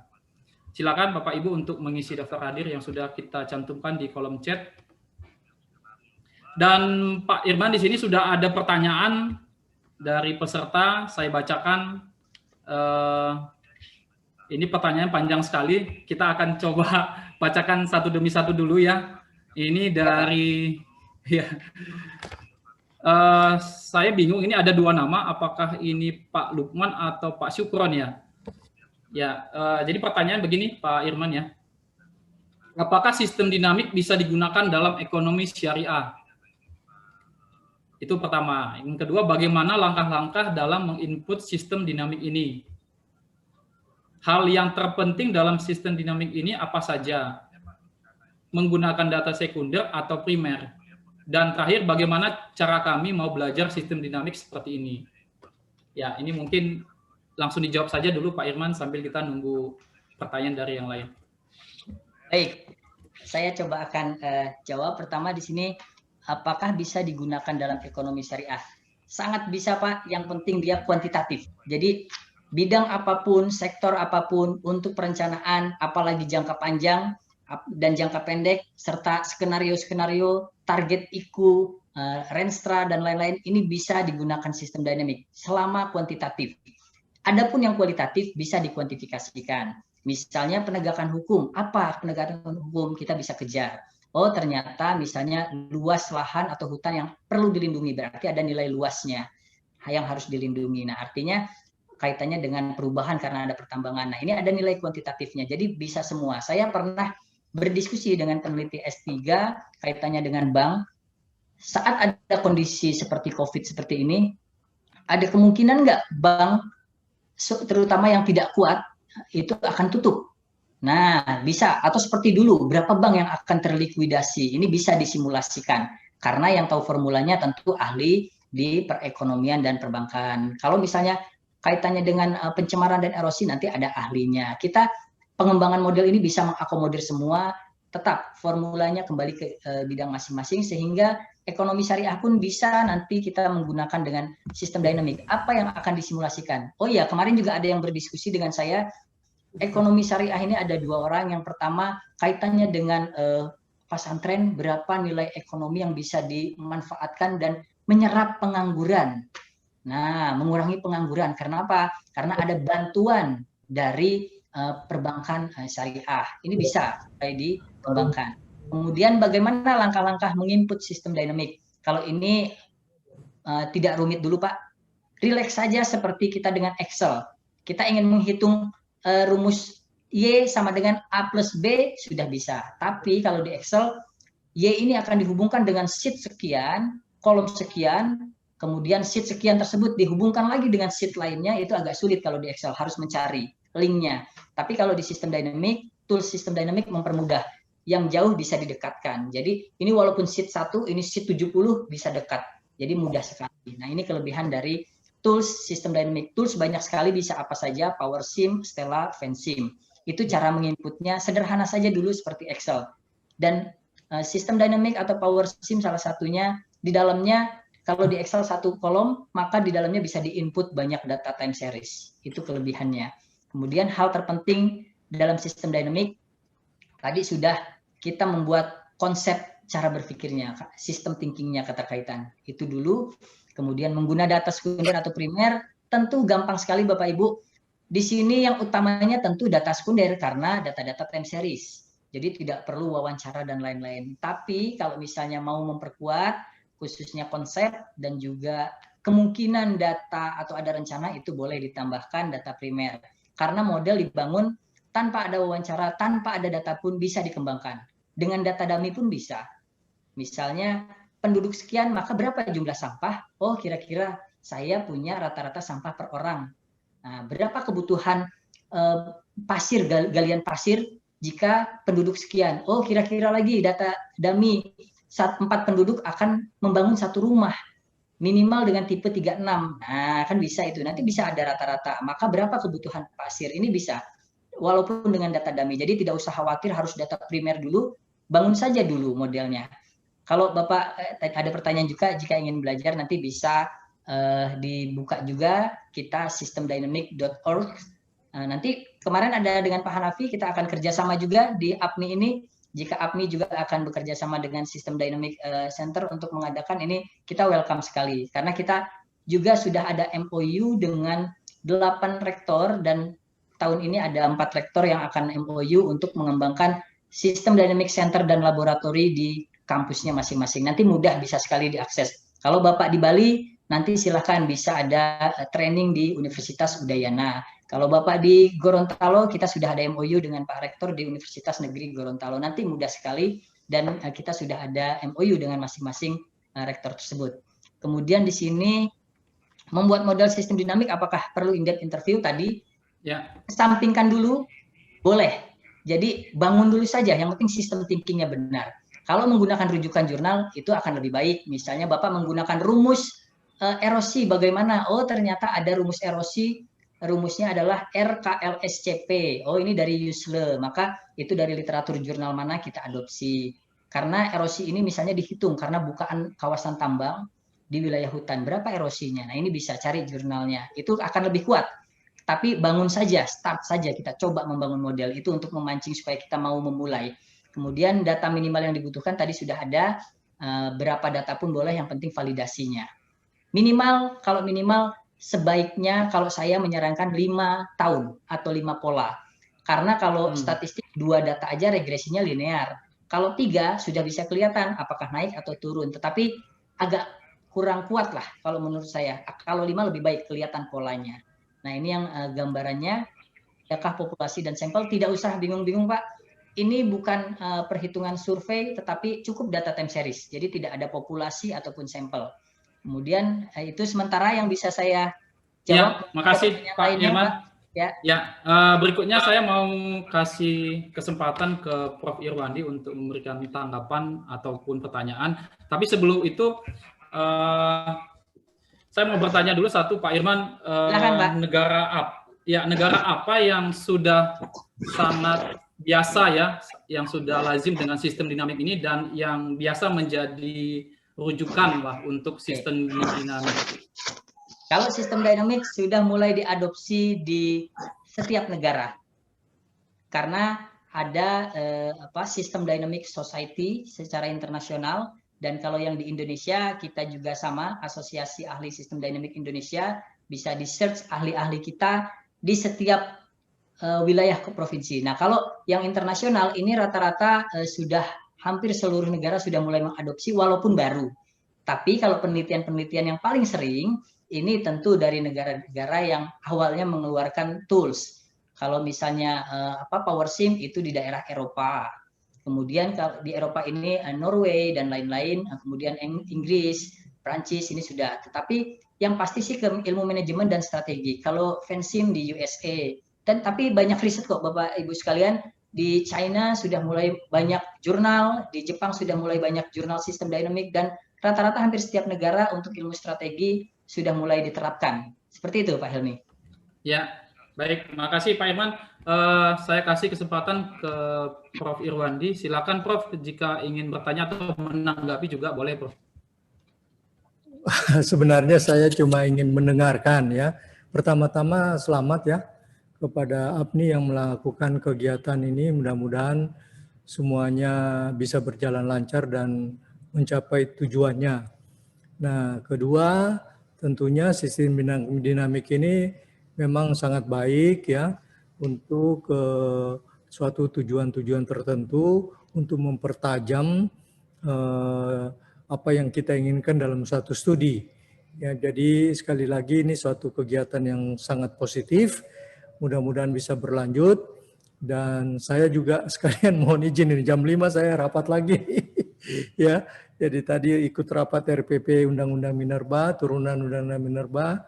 Sebentar ini ditunggu lagi rapat jam 5. Jadi selamat sekali lagi kepada APNI dan pembicara, Saudara Terima kasih Pak. Ya. Saudara Irman, ini saya kira juga ada Pak Hanafi di sini ya, Pak Helmi dan lain-lain ya.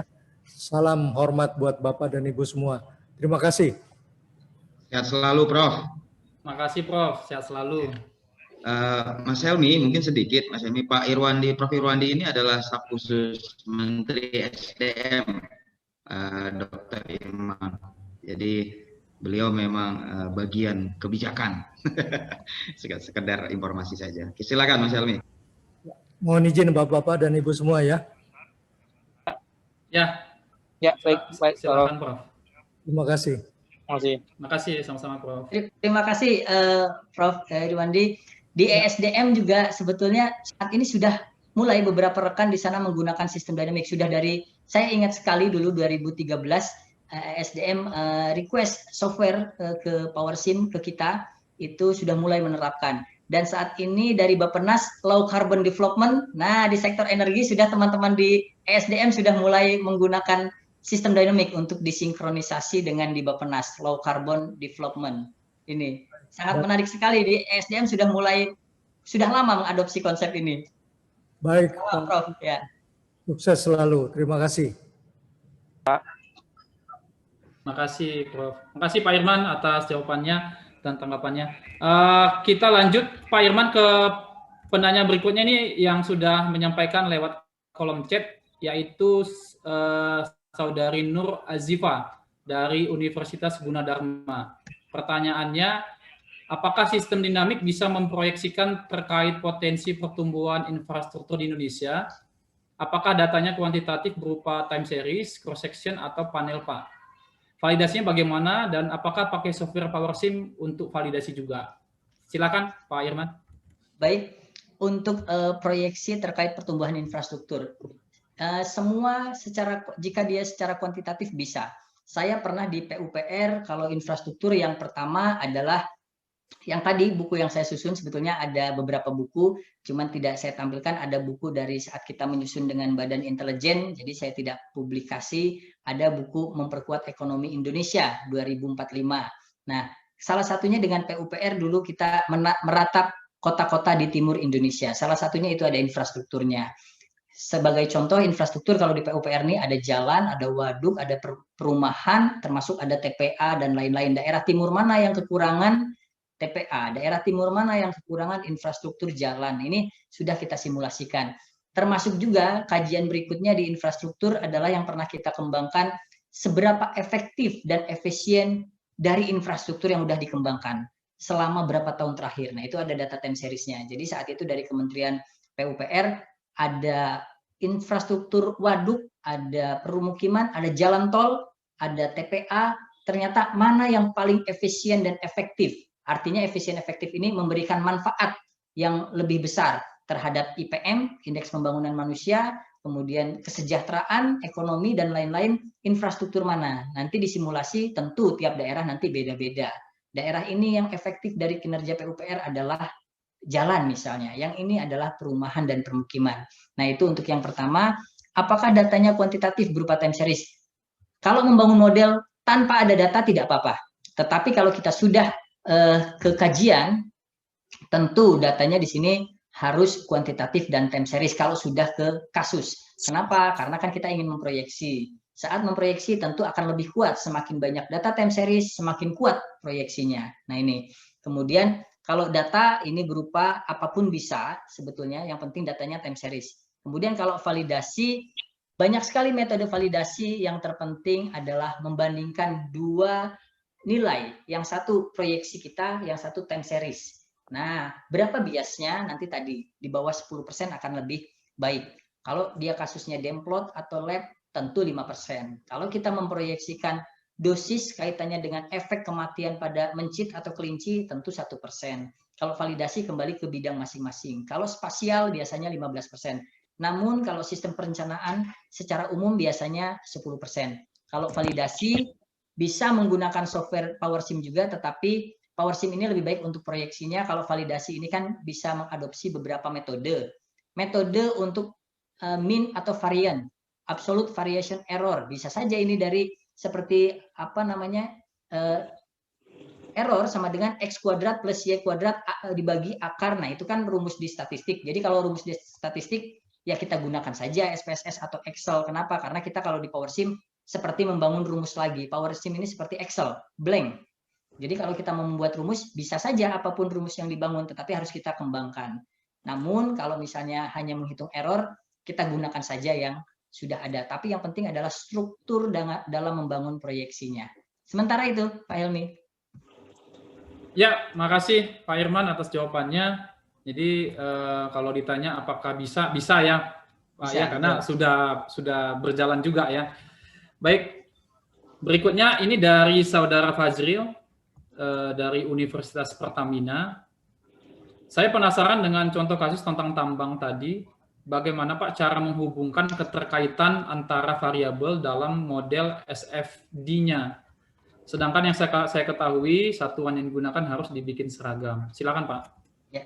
Nanti kalau dalam stock flow diagramnya, ini tentu ada satuan yang berbeda. Misalnya penduduk ini jiwa.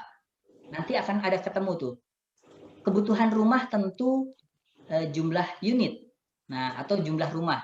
Kemudian sampah tentu kilogram atau ton per orang per hari. Nah, yang penting nanti ada konstanta penengahnya. Misalnya kalau kita ingin menghitung sampah berarti ada konstanta berapa sampah yang dikeluarkan per orang. Nah, berarti kilogram per orang. Maka nanti bisa keluar jadi kilogram. Kemudian rumah, berapa kebutuhan rumah per orang atau 4 per 4 orang satu rumah.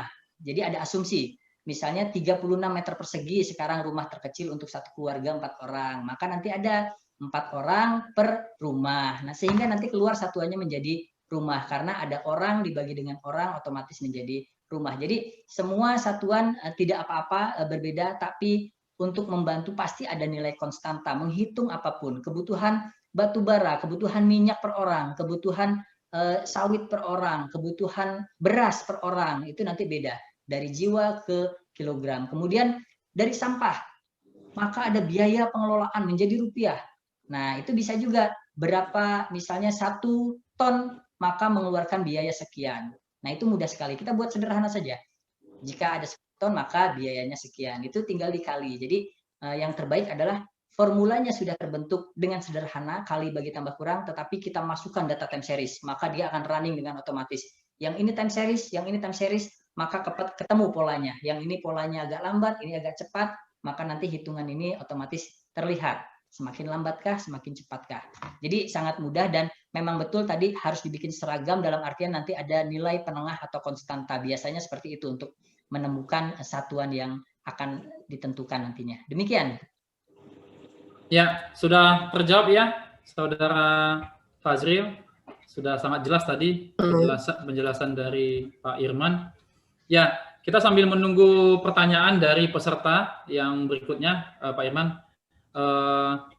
Mungkin ada yang mau bertanya langsung, silakan resen atau langsung saja menyampaikannya di sini. Silakan teman-teman semuanya. Kalau tidak ada, biar saya yang bertanya gitu. Silakan Pak. Ya, biar makin seru ini.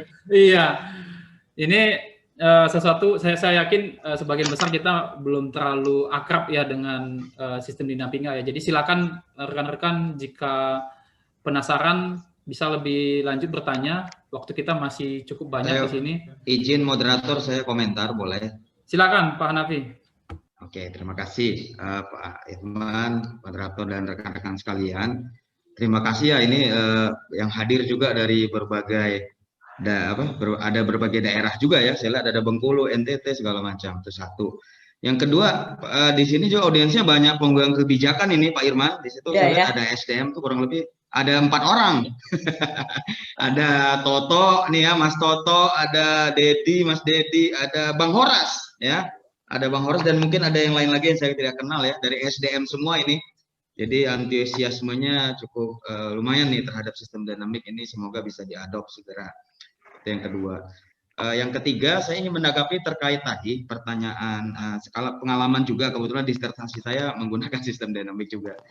Yang terkait dengan apakah perlu in-depth interview tadi, Dr. Irman. Jadi menurut saya gini, kalau memang bisa dengan jurnal atau paper yang ada cukup ya silahkan. Cuman sometimes kalau itu jadi kajian yang terkait dengan kontemporer dan kontekstual, nah karena kita memang harus memperkuat sistem thinkingnya atau causal loop diagramnya itu dengan interview gitu ya. Karena kan di teori interview juga ada teori kausatif, metodenya in vivo segala macam ada kausatif ya Dr. Irman ya. Nah, kausatif itu bisa dipakai untuk membuat causal loop diagram yang kontemporer dan yang kontekstual, khusus nanti misalnya mungkin daerahnya, mungkin isu-isu yang terkini yang mungkin di paper itu tidak tercakup gitu. Nah, itu kira-kira masukan dan tambahan dari saya Dr. Irman. Nah, terima kasih. Baik, terima kasih Pak Hanafi. Yang pertama, betul sekali tadi kaitannya dengan riset. Kalau saya memancing dulu, yang penting mau mulai sistem dinamik tadi. Makanya tanpa ada data ataupun tanpa ada interview, ayo kita mulai. Itu yang pertama. Kalau yang berikutnya, kalau memang ada riset, betul sekali dalam membuat konsep harus kuat. Yang pertama konsepnya tentu dari logika umum yang diterima. Logika umum yang diterima ini misalnya kalau kami misalnya di pertanian, maka produksi yaitu luas lahan dikali produktivitas, dikali IP. Nah, nanti kalau kemacetan tentu ada jumlah kendaraan dibagi kapasitas jalan. Kalau industri nanti sama. Kalau misalnya kebutuhan batu bara, berapa jumlah industri dan berapa kebutuhan. Tentu itu formula yang dapat diterima. Yang kedua, bisa dari jurnal atau buku. Nah, misalnya kalau kami dengan adanya pertambangan membuka kawasan hutan, berapa erosinya, rumus erosinya kita adopsi dari Usle. Nah, seperti itu. Kalau tidak ada, barulah kita dengan FGD atau dengan in-depth interview. Betul nggak hubungan ini dengan ini? Nah, itu bisa dengan pakar. Jadi, utamakan dulu dari logika umum yang diterima. Yang kedua adalah undang-undang atau peraturan, karena undang-undang atau peraturan itu udah pasti naskah akademik, harapannya ya tentu. Yang ketiga baru buku, jurnal, literatur. Yang keempat baru FGD dan in-depth interview.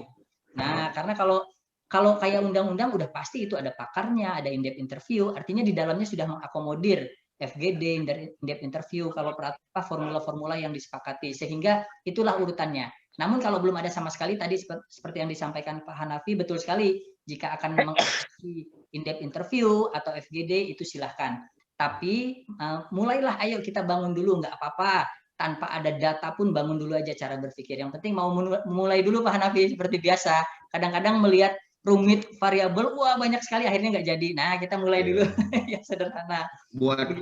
Karena buat interview protokol sulit, jadi nggak jadi ya. Padahal intinya bukan interview gitu ya. Pak, katanya ini nggak jadi deh katanya. Ini supaya mengakomodir kayak teman-teman di teknik atau statistik, wah jarang sekali in-depth interview, yang penting bikin modelnya dulu aja. Tapi betul sekali, kalau ada ke lapangan, manfaatkan untuk validasi dan verifikasi data.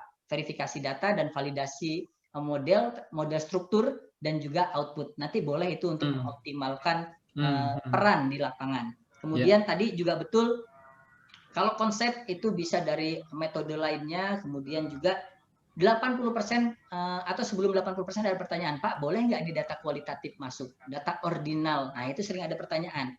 Tidak apa-apa. Yang penting bangun dulu model dasar. 80% bahkan lebih bangun dulu model dasar. Contoh, saya case-nya, mohon maaf, misalnya pertanian tadi produksi, ada luas lahan kali produktivitas. Kali setahun berapa kali nanam. Produktivitas di dalamnya ada air, ada bibit. Kemudian ada kinerja petani. Nah, kinerja petani ini sudah mulai kualitatif. Nanti dulu saja. Yang kuantitatif dulu yang kita bangun. Yang kuantitatif sudah clear, boleh masuk yang kualitatif. Nah, itu fungsinya. Barulah kinerja petani, kemauan bekerjanya, itu kemauan generasi penerus. Nah, itu kan kualitatif. Nanti saja itu. Yang penting bangun dulu kuantitatifnya. Nah, sebelum ke yang lainnya juga di sini, mari kita mulai sistem dinamik dengan yang sederhana dulu.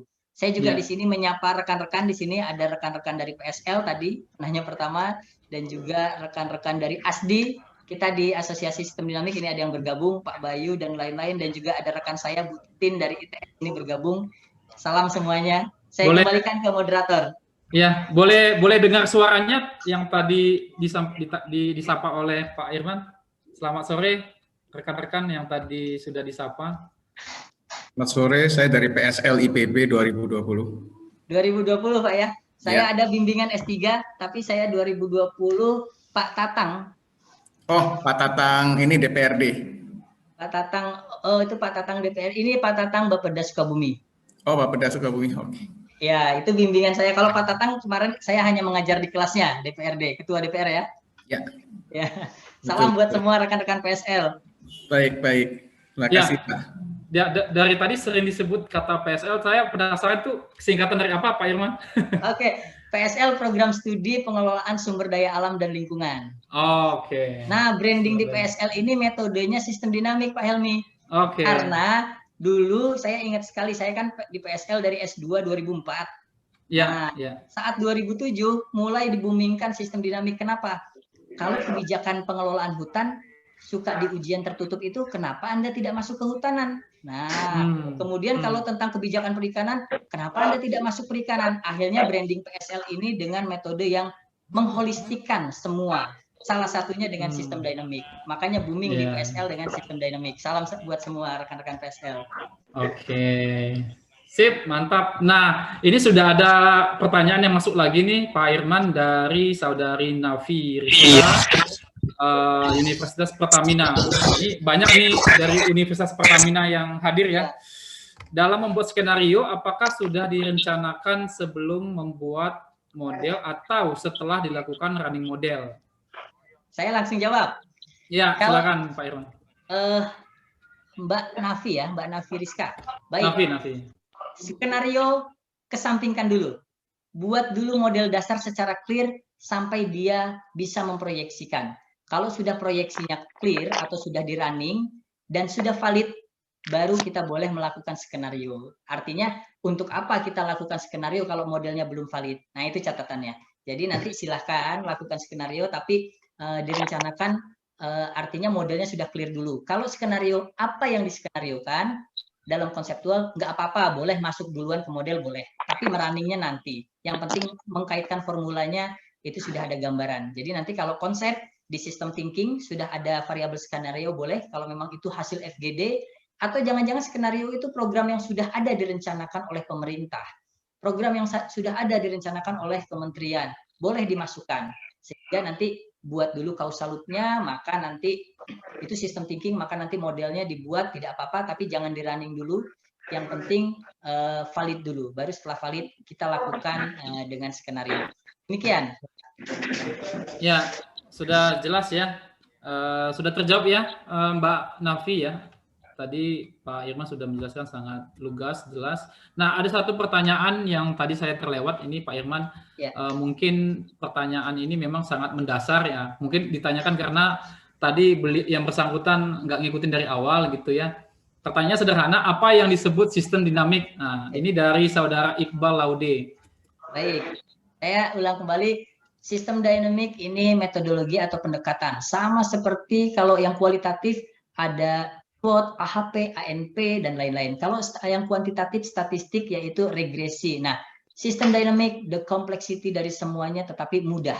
Artinya di sini ada konsep statistik, ada konsep manajemen, ada konsep sosial. Nah, sistem dynamic apa? Adalah suatu metode dalam membuat perencanaan strategik jangka panjang dengan pilihan-pilihan skenario kebijakan dan berbasis data kuantitatif. Artinya kalau sekarang sudah kuantitatif, akan semakin kuat kebijakannya. Kapan kebijakan itu dilakukan, kapan kebijakan itu diambil, berapa besar dampaknya, resikonya itu bisa dihitung. Seperti itu kelebihannya. Tentu sama, tidak hanya sistem dynamic. Pak, apa yakin, apa valid, apa hasil proyeksinya bagus ya? Kita tidak usah berbicara itu. Basicnya saja, regresi. Kalau datanya memang time series-nya bagus, datanya sangat bagus, ya tentu jangankan sistem dynamic, regresi pun hasilnya akan bagus. Seperti itu. Tetapi kalau datanya kurang, tentu nanti biasnya. Sehingga nanti harus diperkuat pada validasinya. Sebisa mungkin di bawah 10%. Bahkan sebisa mungkin errornya di bawah 5%. Demikian, Pak Helmi. Ya, luar biasa. Sudah paham ya, Saudara Iqbal ya, apa itu sistem dinamik? Moga-moga sekarang sudah bisa mengikuti nih dengan penjelasan Pak Irman tadi. Ya, Pak Irman di sini kan yang hadir banyak dari kampus-kampus juga ya, rekan-rekan mahasiswa ya. Ada yang bertanya-tanya, ini saya mengira-ngira saja, mungkin ada dalam benak mereka bertanya-tanya, ini sistem dinamik ini relevan nggak sih buat mereka gitu untuk tugas akhir kah atau tesis? Silakan Pak Irman. Baik. Selama Bapak Ibu atau saudara-saudari ingin melakukan penelitian kebijakan strategi dan dibuktikan secara kuantitatif, kita tidak kualitatif saja, maka itu bisa digunakan dengan sistem dynamic. Seperti itu. Jadi selama kuantitatif terukur nanti kita dengan sistem dynamic.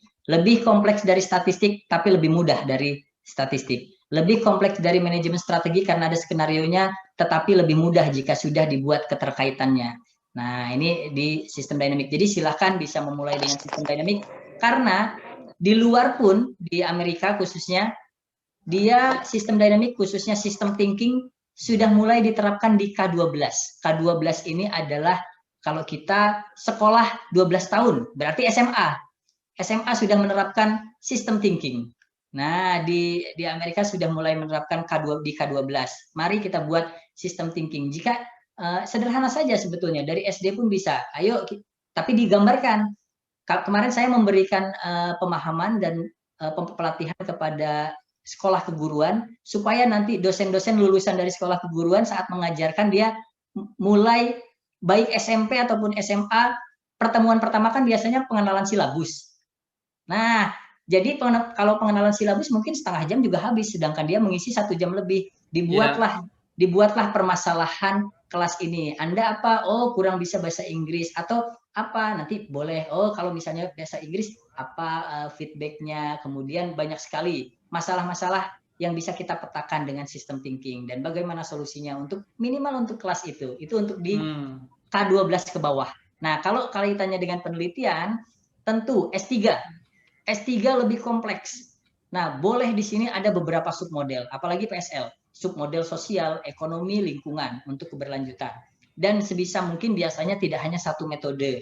Untuk skenarionya bisa dengan AHP, bisa dengan diskriminan, bisa dengan ISM, bisa dengan MDS. Nah, kemudian kalau S2, kalau S3 juga boleh dikombinasi dengan tadi, spasial dinamik. Petanya berubah kalau ada yang penggunaan lahan. Tidak hanya penggunaan lahan, perubahan iklim, ke arah mana panas, itu bisa. Kemudian kalau S2 biasanya sistem dynamic saja cukup, tetapi bisa saja tidak mesti banyak-banyak submodel. Saya hanya memproyeksikan kebutuhan pangan di wilayah kita. Berapa luas lahan sawah yang harusnya ada, dengan skenario produktivitas ditingkatkan, IP ditingkatkan, tidak ada impor. Nah, itu bisa. Kalau S1 buat lagi yang lebih sederhana, yang penting dia sudah mulai bisa memahami data, bagaimana membaca data yang baik bagaimana, dan bisa membahas. Artinya bisa saja, misalnya kalau S1 ini, jika dengan mesin A, maka berapa limbah yang keluar jika bahan produksinya adalah dari sawit, jika yang bahan produksinya dari kualitas karet A. Nah, itu bisa kalau industri. Jadi kalau di pertanian cukup dengan memproyeksikan jika dengan pupuk ini maka berapa hasil produksinya. Tetapi catatan Bapak Ibu, bedanya dengan Excel, kalau Excel bisa saja proyeksi. Kalau bisa di sini ada minimal 3 variabel besar. Jadi kalau ini berubah, maka ini berubah, ini berubah. Apa kebijakan yang dilakukan? Udah cukup. Itu paling simpel. Kalau satu variabel aja penduduk, ya itu nggak usah dengan sistem dinamik kan. Itu proyeksi aja. Nah, minimal ada 3 variabel besar. Tapi bukan variabel kecil di dalamnya. Di dalam penduduk ada kelahiran, ada kematian, urbanisasi, itu tidak termasuk. Variabel besar, jika penduduk bertambah, maka akan bertambah misalnya kebutuhan rumah. Jika rumah bertambah, maka akan mengurangi lahan. Jika lahan berkurang, maka sebetulnya penduduk ini juga pertumbuhannya akan terhambat. Kenapa? Ya nggak mungkin pertumbuhan penduduk bertambah terus, rumahnya tidak ada. Nah, biasanya nanti ada kebijakan dari pemerintah, program keluarga berencana, dan lain-lain semakin diperketat. Artinya, di sistem dinamik bisa mulai semua level. Tetapi nanti kalau K12 atau usia sekolah 12 tahun ke bawah, cara berpikir dulu saja. Mulai. Jika kita membuang sampah, apa dampaknya? Nah, Anda akan sakit. Nah, itu kalau SD, SMP. Nah, jadi, tapi kalau di kuliah itu saya rasa sudah mulai wajib. Bapak Ibu bisa lihat, S1 sudah ada yang penelitian sistem dinamik di online kan. Itu saya ada lihat. Wow. Itu hebat sekali. Saya ada lihat di beberapa, karena kita ada kumpulan di jurnal. Demikian Pak Helmi. Ya, makasih Pak Irman. Saya menarik dengan tadi pernyataan Pak Irman yang mengatakan di luar negeri, di Amerika itu sudah sistem thinking ini sudah diterapkan di K12 ya. Jadi sampai dengan SMA gitu ya. Mulai dari SMA pun sudah diterapkan. Di Indonesia bagaimana Pak Irman? Bagaimana melihat Indonesia, apakah ke depan memungkinkan sistem thinking ini diterapkan dari sejak katakanlah SD gitu ya? Kalau memungkinkan, kira-kira proyeksinya berdasarkan sistem dinamik ini tahun berapa ini bisa diterapkan gitu? Kalau kita sih yang penting memang dari pengajarnya dulu. Calon-calon guru atau yang sekolah di sekolah keguruan, universitas keguruan, itu biasanya kita ajarkan, ayo kita ajarkan setiap masuk pertama, kita ajarkan sistem thinking. Nah, kalau dari situ sudah mulai, tentu istilahnya sebetulnya kalau penerapan sistem thinking saya rasa SMP ataupun SMA sebetulnya sudah berpikir ya kausalitas, cuman belum kompleks. Nah, kalau nanti misalnya buang sampah sembarangan, maka akan ada efek ini. Cuman selama ini mungkin jarang sekali dibuat visual secara gambar, baru lisan. Nah, sebetulnya sudah. Nanti dibuat game, sebetulnya menarik. Sampah, coba kita tempel, bagaimana panahnya. Nah, itu sudah mulai. Kemungkinan kalau misalnya setiap universitas atau setiap guru sudah mulai menerapkan, tentu harapannya Indonesia emas seharusnya sudah mulai 2030 sudah mulai semua berpikir sistem. Seperti itu. Biasa. Indonesia emas ya? 2030 ya. Luar biasa. Optimis ya Pak Irman 2030 Optimis. ya. Ya. Oke. Ya, APMI mendukung Pak. Setuju Pak ya. APMI mendukung 100%. Baik, silakan ada yang mau bertanya langsung? Boleh bertanya Pak? Silakan. Pak boleh, Pak. Pak Irman. Silakan Pak. Agak teknis nih pertanyaannya nih. Ya. Kalau si sistem dinamik ini kalau digabungkan sebenarnya dengan masih kita masih memakai statistik basic ya, dalam hal ini misalnya regresi atau dan sejenisnya, itu bagaimana posisinya dia, apakah bisa melengkapi atau tidak, itu yang pertama. Terus kemudian agak masuk lagi ke dalam pembangunan sebuah model atau permodelan. Sistem dinamik ini sebaiknya ditaruh di mana ya Pak ya? Before kita modeling atau post modeling atau bagaimana, atau bisa dia fleksibel, bisa di depan atau di belakang, bagaimana kira-kira Pak? Makasih Pak. Baik. Pertama, ini banyak sekali Pak. Ada yang memiliki pemahaman, lah sistem dinamik terpisah dengan statistik. Kita kembali dulu saja ke cara berpikirnya. System thinking, semua variabel saling terkait. Artinya, baik dia kuantitatif maupun kualitatif seharusnya bisa. Dari sistem thinking dulu. Oke, dari sistem thinking. Artinya saling terkait bisa. Nah, di statistik pun bisa sebetulnya dimasukkan. Tetapi sebaiknya kita bangun dulu model dasar yang formulanya sederhana.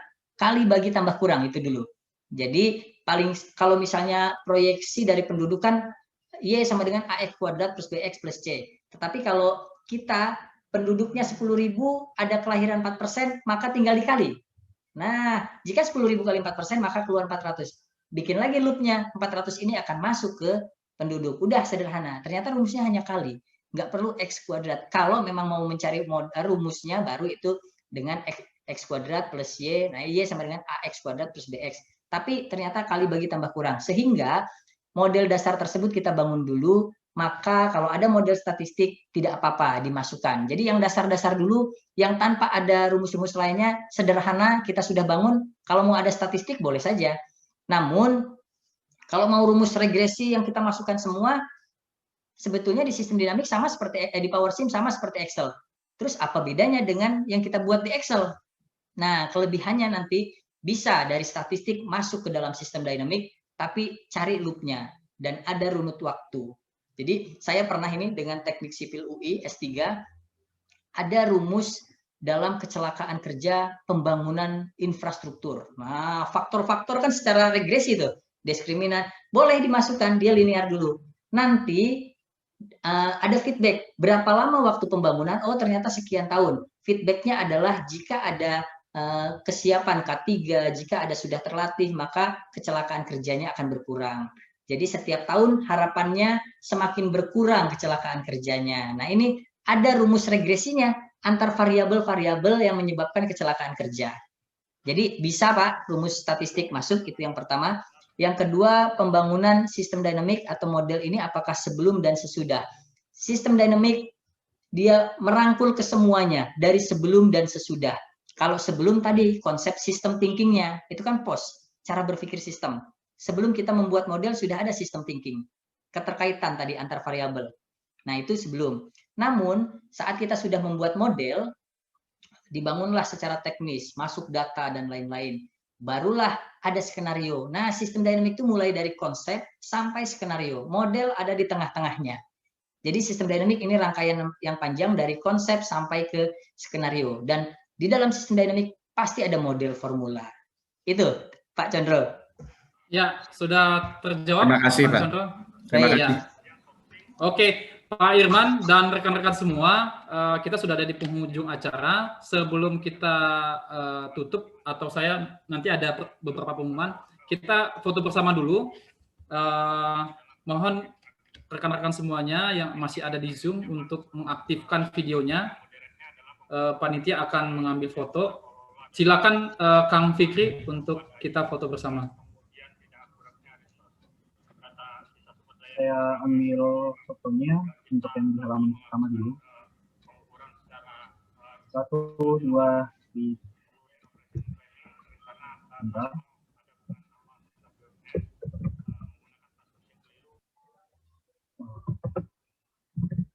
Kemudian untuk halaman kedua. 1, 2, 3.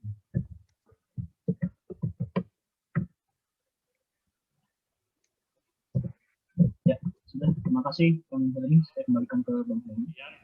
Ya, terima kasih Kang Fikri. Dan saya akan menutup sesi kita hari ini. Tapi sebelumnya saya mau mengucapkan terima kasih dan apresiasi yang sebesar-besarnya kepada Dr. Irman Firmansyah atas ilmu yang dibagikan yang sangat menarik dan bermanfaat. Dan Bapak Ibu, kita masih punya webinar-webinar berikutnya. Kita lihat di layar di sini masih akan ada beberapa webinar ke depan. Di bulan Maret masih ada webinar seri kelima tanggal 18 Maret dengan pembicara Bapak Tony Gultom.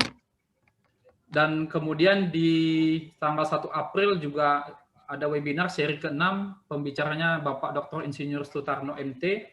Dan tanggal 15 April, seri ke-7, kita juga ada dengan pembicara Bapak FH Kristiono.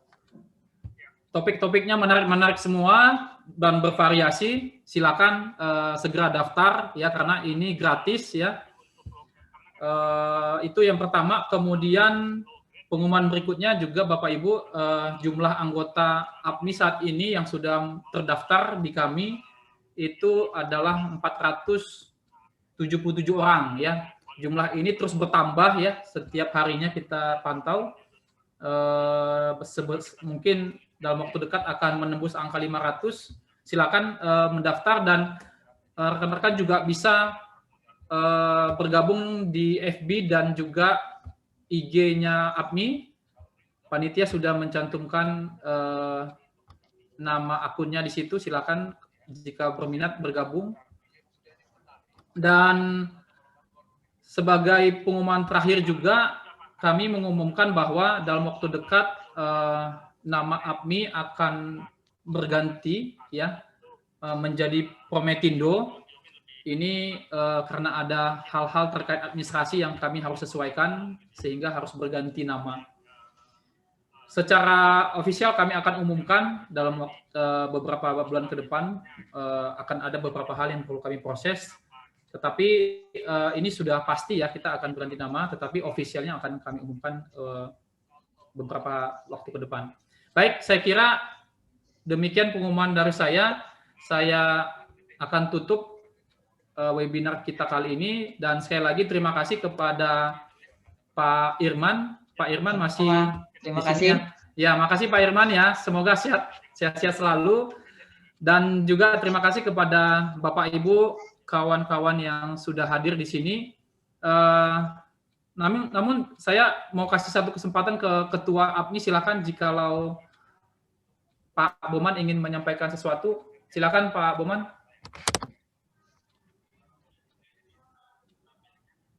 Terima kasih Pak Helmi. Mohon maaf Pak Irman, tadi saya lagi di jalan jadi mendengarkannya sambil di perjalanan. Tapi menarik sekali topiknya tadi.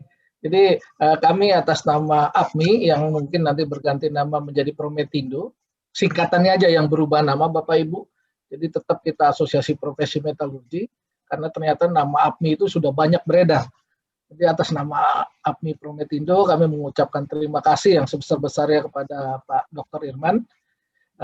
Ini ilmu yang bermanfaat bagi kami semua ya. Ini juga kalau bagi saya ini ilmu baru Pak, karena baru tahu ini sebenarnya sebelumnya dari Pak Hanafi. Tapi ruwet Pak, dia gambar grafiknya itu ruwet-ruwet. Nah yang ini sederhana, jadi gampang dicerna dibandingkan yang Pak Dr. Hanafi bikin waktu itu. Jadi terima kasih banyak, terima kasih juga Bapak Ibu. Saya kembalikan ke moderator Pak Helmi. Silakan. Terima kasih Pak Boman sudah mengundang. Iya, baik, makasih Pak Boman atas sepatah dua patah katanya. Baik, Bapak Ibu saya tutup ya, dan akhir kata saya mohon maaf mewakili panitia jikalau ada hal-hal yang tidak berkenan dari kami. Dan silakan jikalau Bapak Ibu ingin tadi bergabung ya dan memberikan saran-saran kepada kami, bisa lewat Facebook maupun Instagram kami. Sekali lagi saya ucapkan terima kasih Pak Irman dan rekan semuanya. Saya tutup. Wassalamualaikum warahmatullahi wabarakatuh. Selamat sore. Terima kasih Bapak Ibu sekalian. Terima kasih untuk semuanya. Pak Irman. Ya, terima kasih. Saya mohon pamit. Assalamualaikum warahmatullahi wabarakatuh. Nanti materinya saya share ke Pak Helmi, mungkin akan di-share kepada rekan-rekan. Terima kasih. Ya, terima kasih. Pamit. Assalamualaikum warahmatullahi wabarakatuh.